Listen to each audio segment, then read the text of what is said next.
Estamos de volta com mais uma edição do Depois do Jeans e no programa de hoje vamos fazer uma homenagem ao Dia do Professor, comemorado dia 15 de outubro. Vamos conversar com o professor Jaime Gonçalves de Almeida, que aos 65 anos ainda se dedica com muita paixão à profissão.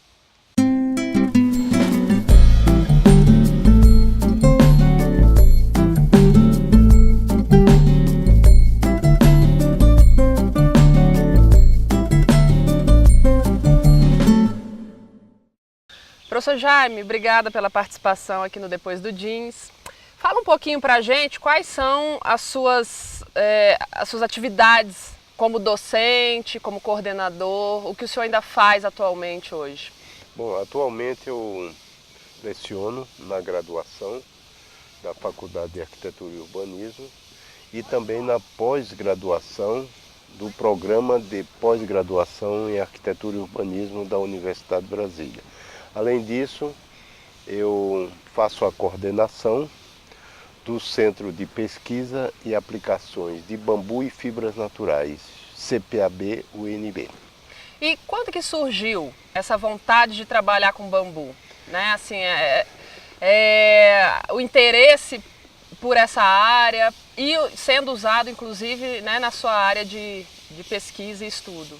Bom, essa curiosidade sobre o bambu surgiu quando eu estava fazendo o doutorado em Londres, na Inglaterra. Eu fiz esse doutorado entre 1990 e 94. E lá eu assisti ou visitei uma exposição dos indianos sobre construções de bambu e outros artefatos com bambu. E fiquei impressionado porque eu, sendo em um país tropical, até então não conhecia o bambu. Isso me despertou a curiosidade ao concluir o doutorado e voltar ao ensino. Em 95 eu criei um grupo de trabalho em 96, dedicado especialmente ao estudo do bambu na arquitetura. Professor, a gente está fazendo esse programa dedicando, né, aos professores pelo Dia dos Professores que passou recentemente. Isso é ótimo. Gostaria de saber um pouco da sua paixão e dedicação pela docência, pelo ensino. Como é que o senhor vê isso tudo hoje em dia? Bom, eu entrei no ensino por acaso. Eu vim fazer na Universidade de Brasília o mestrado em 1980. Até então eu trabalhava no Ministério da Educação e Cultura. E ocorreu que uma turma ficou sem professor e eles fizeram então a escolha de mestrandos. Eu nessa época fazia o mestrado em planejamento urbano para dar aula, substituir eventualmente esse professor. E aí começou a minha ligação com o ensino. E desse momento, de 1980, quando eu entrei como professor substituto, fiquei definitivamente. Ou seja, o ensino é uma atividade que você se dedica de corpo e alma ou não se dedica. Quando você se dedica ao ensino, efetivamente, ele te atrai de tal forma que você não consegue mais sair. É uma paixão à primeira vista que prossegue o tempo todo. Por quê? Porque quando você mexe com educação, mexe com pessoas e mexe essencialmente com transformação do ser humano. E isso é fantástico. Mexer ou trabalhar com seres humanos é muito melhor do que trabalhar com objetos. E isso é que te motiva até hoje? Essa transformação que o senhor enxerga nos alunos à medida que eles começam a aprender aquilo que o senhor propõe a passar? Certamente é isso. E certamente esse campo tem muita dificuldade também, tem muitas decepções. Mas eu tenho a impressão que os ganhos são maiores do que as dificuldades. Daí a persistência e daí essa paixão que se transforma numa obsessão. E o senhor tem projetos futuros ainda nessa área de docência que pretende ainda alcançar? Bom, a docência, o ensino, é uma área tão ampla que não se consegue esgotar totalmente. Então, é um campo aberto à experimentação. E aquelas pessoas que se entusiasmam pela inovação, pela criar situações novas, esse é um campo ideal. Daí que ainda o meu apego dentro do ensino, porque ele propicia essas experimentações. Em particular a Universidade de Brasília, porque é uma universidade nova, que foi criada com esse espírito de inovação. É muito diferente essa universidade de uma USP, de um fundão, que é a Universidade Federal do Rio de Janeiro, que são universidades muito antigas. A Universidade de Brasília foi criada em 62, 60 o projeto. E ela já nasceu com esse espírito de inovação. Isso me contaminou e também motivou vários professores a continuarem essas experimentações. E o bambu vem como uma atividade também inovadora, nesse sentido. E como é que os alunos veem essa atividade, né? A partir do momento que começou esse trabalho com o bambu, né? Em às vezes utilizar o bambu na construção de materiais, enfim, né? de móveis. Como é que isso é passado para eles dentro da faculdade? Eu criei esse grupo em 96. 96 eu criei esse grupo. Era um grupo formado só por homens. Depois as mulheres entraram. E as mulheres entraram e modificaram todo o relacionamento. Porque o relacionamento entre os homens é um relacionamento muito duro. E a mulher, ela dá uma outra dimensão nessas relações. Pois bem, em 96 eu criei esse grupo, na esperança de cumprirmos um programa de aplicação de bambu, e isso tomou uma proporção muito grande, que em 2007, de um grupo de trabalho, criamos um centro de pesquisa, um centro que ele tem um papel institucional e administrativo muito importante dentro da universidade, a partir desse grupo de 96. Professor, nós vamos para um breve intervalo e voltamos falando sobre tudo que o bambu pode proporcionar em relação à criação e criatividade que vocês desenvolvem. Então, ótimo. A gente volta já já, não saia daí.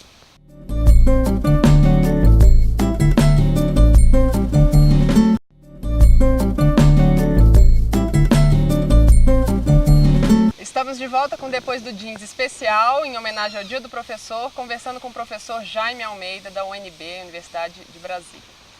Professor, em relação a novos projetos dentro da docência, assim, o senhor ainda espera realizar alguns projetos e quando que a aposentadoria efetivamente vai ocorrer?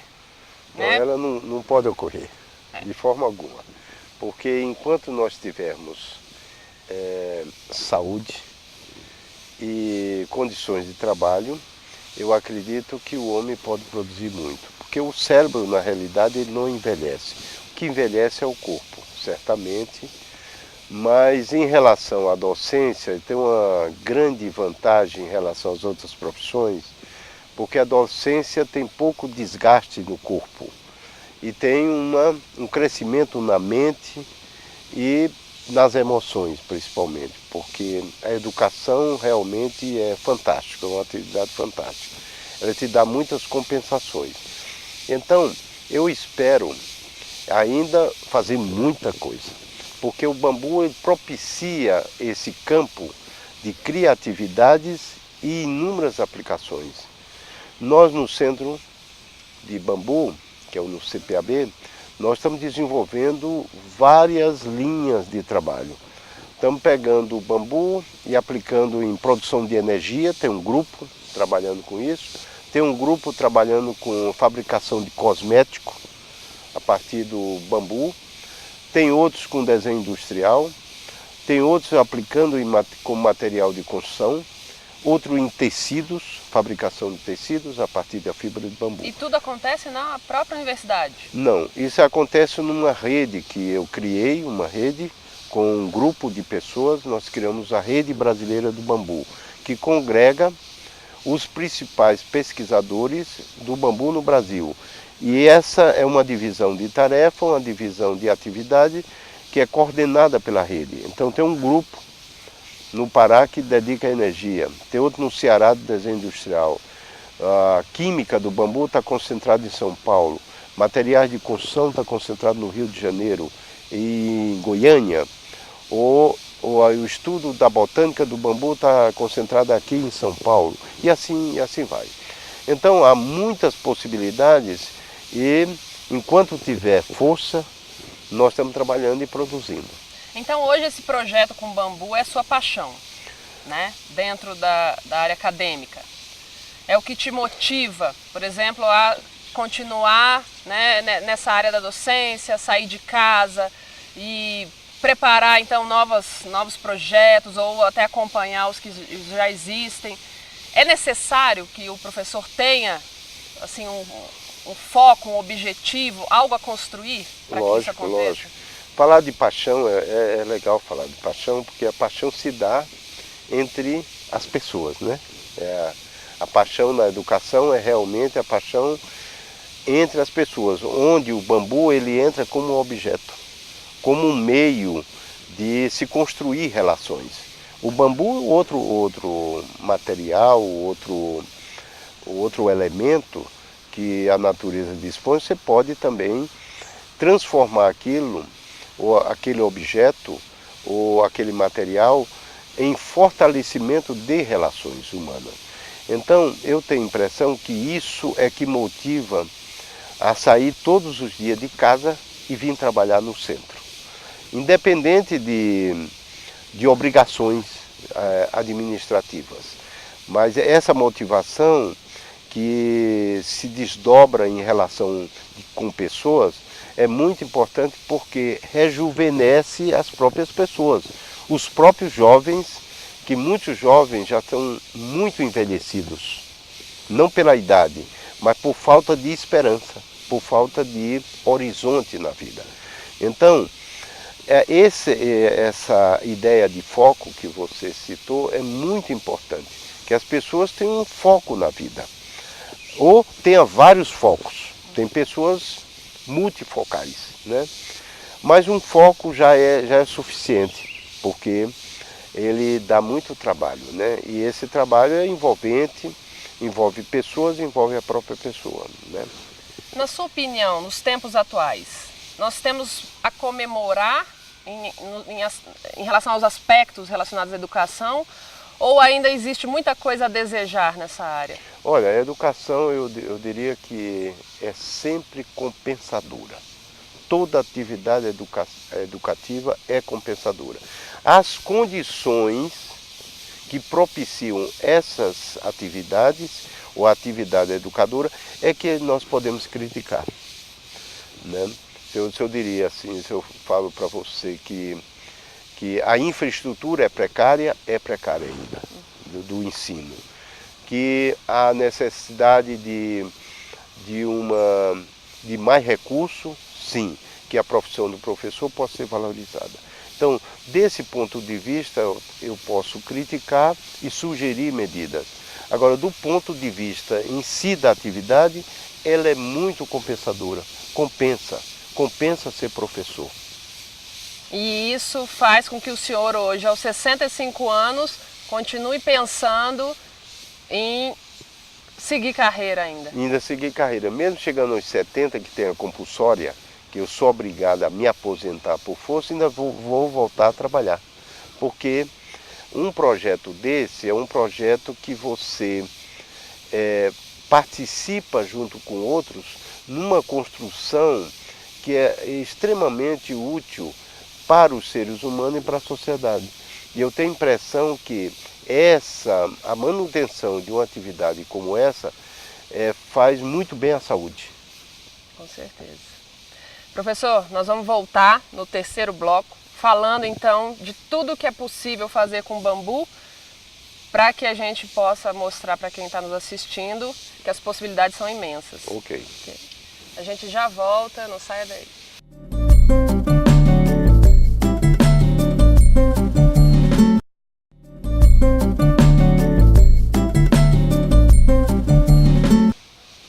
Voltamos com o nosso bate-papo com o professor Jaime Almeida em homenagem ao Dia do Professor. Professor, em relação às atividades com bambu, que é a sua linha de pesquisa atualmente, né? O que a gente pode encontrar assim de aplicação para o bambu? Aproveitando até o cenário, né? Que especialmente a gente está usando hoje para caracterizar isso. Esse bambu que você tem aí como background, como cenário, é chamado de Bambusa vulgaris vittata. É um bambu utilizado para a fabricação de papel. É um bambu que possui uma fibra magnífica para a produção do papel craft, aquele papel mais duro, aquele papel de caixa de sapato, saco de cimento, embalagens diversas. Então, eu peguei só uma espécie. Há outras espécies que fornecem outros insumos para a produção.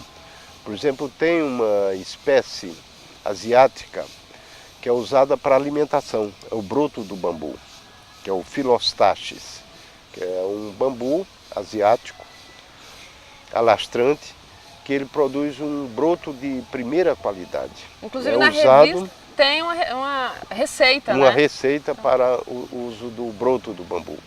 Outros bambus, ele possibilita material de construção. Então você tem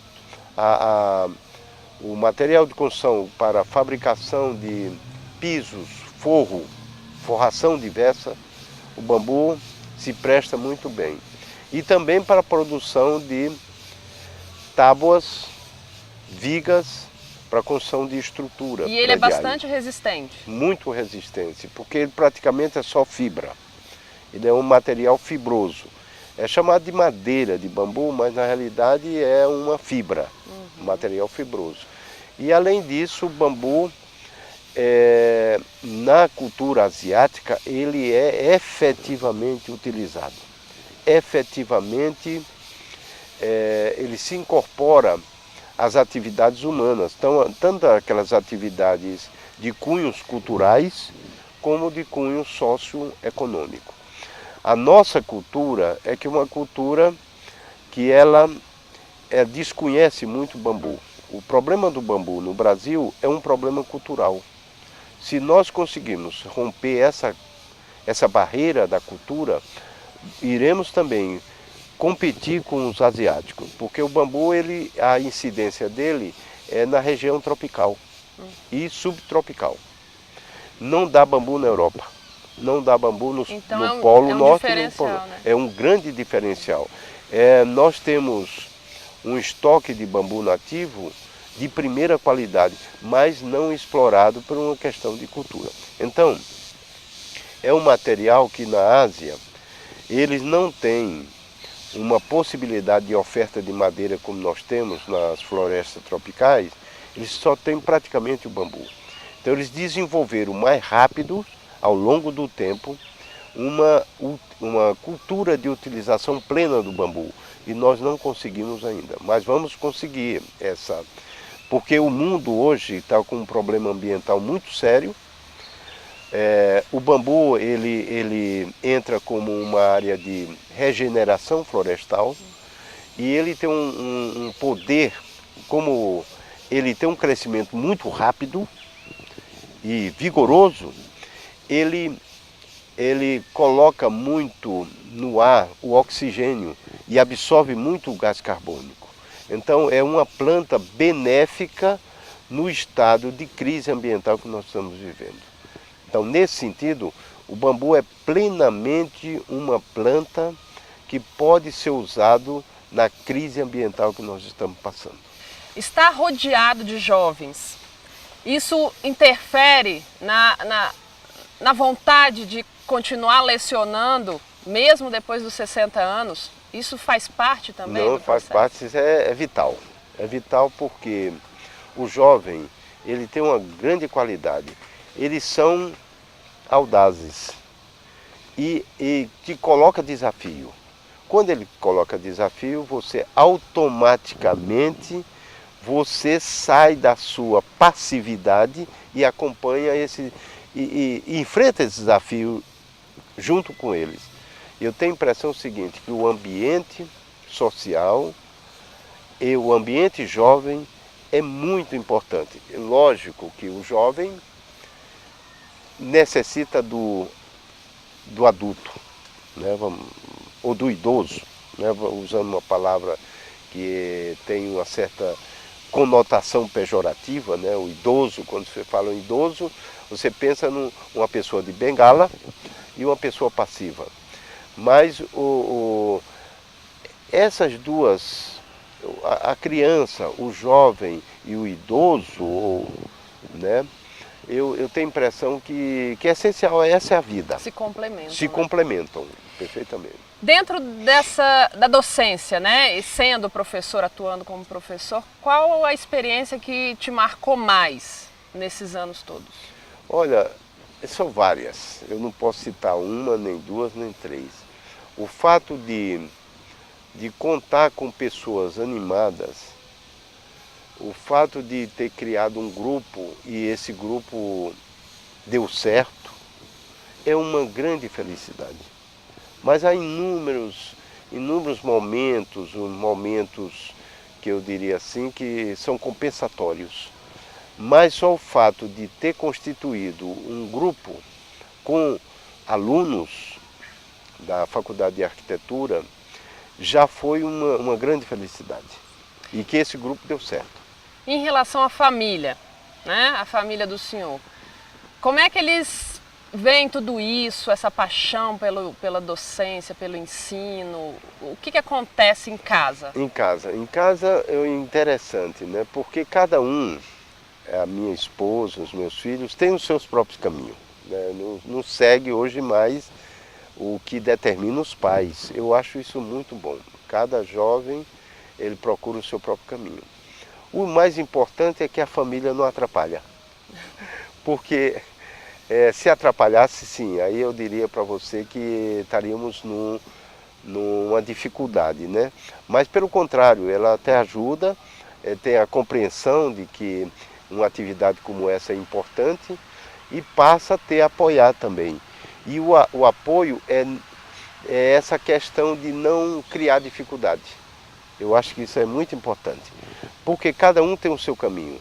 Os meus filhos escolheram outras profissões, a minha esposa tem as suas atividades, que não é bambu, mas também não cria nenhum obstáculo a isso. E hoje em dia, ainda vale a pena ser professor? Vale muito, Tem muitas dificuldades para ser professor, porque você fica exclusivamente nessa atividade, que é uma atividade muito consumidora de tempo e de atenção. E de estudo, porque nós professores, nós temos que estudar muito mais do que os jovens. Ou seja, estar bem adiante, nunca ficar atrás. E eu sempre estou bem adiante, porque eu estou sempre especulando novas questões, novos problemas e tentando resolvê-los. Eu tenho a impressão que compensa ser professor, é uma honra muito grande ser professor. Obrigada pela entrevista, parabéns por estar envolvido nessa área de ensino, que é fundamental para que todos nós, né, consigamos atingir os objetivos profissionais que a gente quer, porque todo mundo na vida teve um professor, né? Em algum momento... Eu tive vários. Isso, que nos fizeram chegar onde estamos, né? Eu agradeço também por ter a oportunidade de falar com vocês e dar esse modesto depoimento sobre essa atividade que é pouco reconhecida. É pouco reconhecida essa atividade, mas compensa, né? Quando é feita com amor, né? Com dedicação. Parabéns. Tá, obrigado. O Depois do Jeans fica por aqui. Semana que vem tem mais.